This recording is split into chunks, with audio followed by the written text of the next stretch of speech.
Well, hello everyone. This is part 33 of Ninja News. I'm your host, as always, Ninja Johnny Boy. Welcome to the channel. I've got a little tumble going on again. Playing some Diggy Diggy. You know, I guess this is snowballs right here, but yeah. Delightful little bit of gameplay. I hope you all enjoy. Let me know in the comments section below what kind of games you want to play. I've got a couple of good games lined up here that I'd like to show you guys in further episodes, so stay tuned for that. Sorry I've been away for a little while.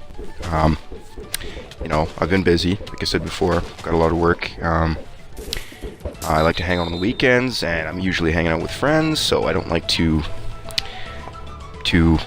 ditch them just for an upload, but I mean, I'm going to be doing that more often. Hope you're all doing well. You're all healthy and happy. I'm doing exceptionally well this time around, ladies and gentlemen. Work was delightful. Beautiful day outside. It was a wonderful day.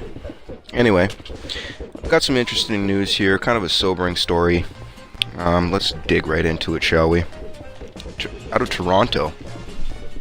5-year-old boy dies after he was struck while riding his bicycle.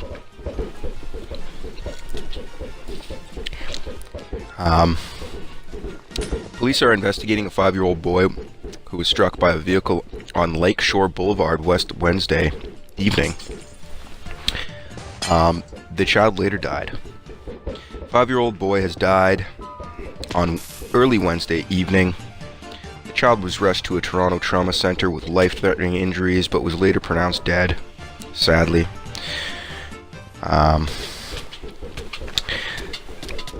The boy had been on the cycling path along Lakeshore Boulevard shortly after 6:15 p.m.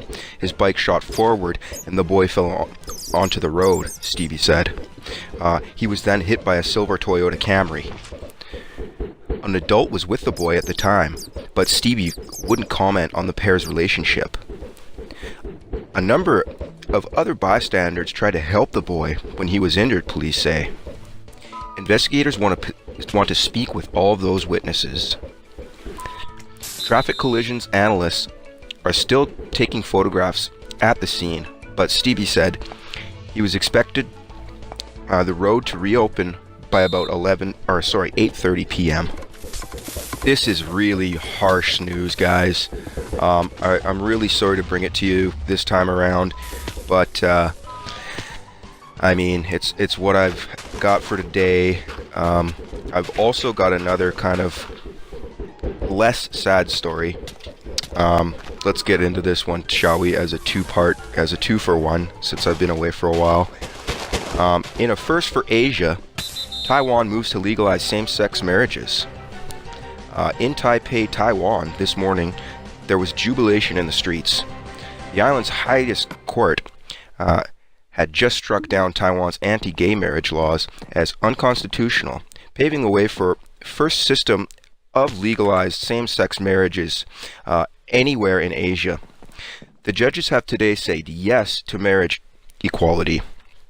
Amnesty International's Lisa Tassi, this is a huge step forward for LGBTI rights in Taiwan and will resonate across Asia, Lisa Tassi says.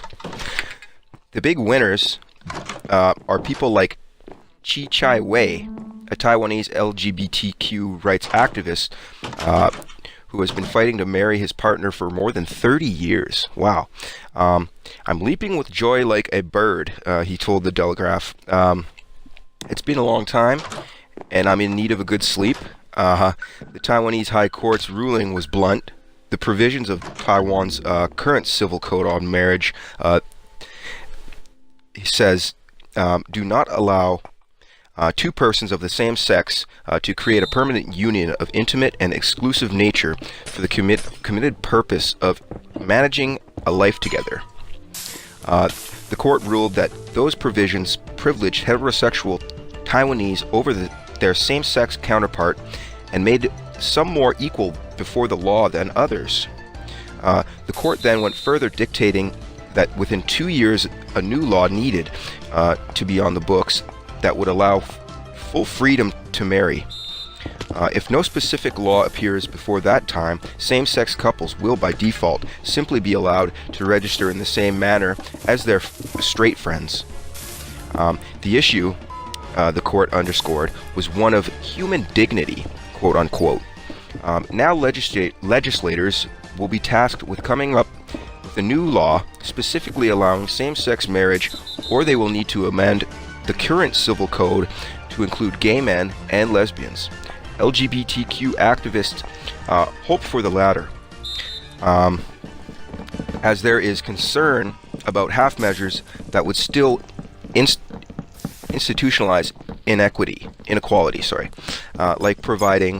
like approving same-sex unions, but barring gay and lesbian couples from adopting children. Today, at least, logistics seem far from the minds of many of those who captured celebrating in Taiwan's earlier today. Lots of gay and lesbians just very happy with this. LGBTQ rights in Asia are still sharply limited, but while most media shows rapturous images from Taipei's streets, the issue of same-sex marriages has roiled Taiwan for many months now. In November, massive protests broke out over the issue that eventually drew crowds of more than 12,000 from the two sides.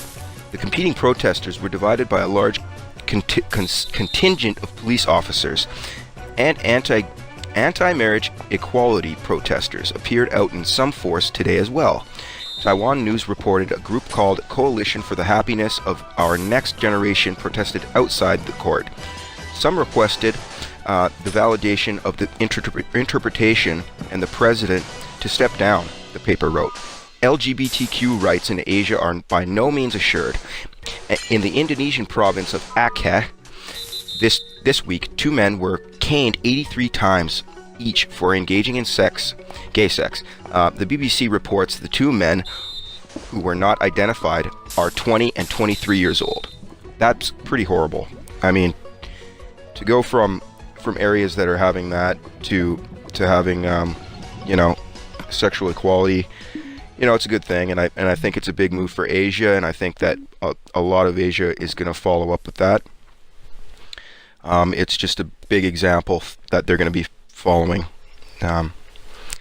Anyway, tell me what you guys think about it. Folks, that's sadly all I have for you this time around. This concludes part 33 of Ninja News. I'm your host, Ninja Johnny Boy, signing off and saying, take care.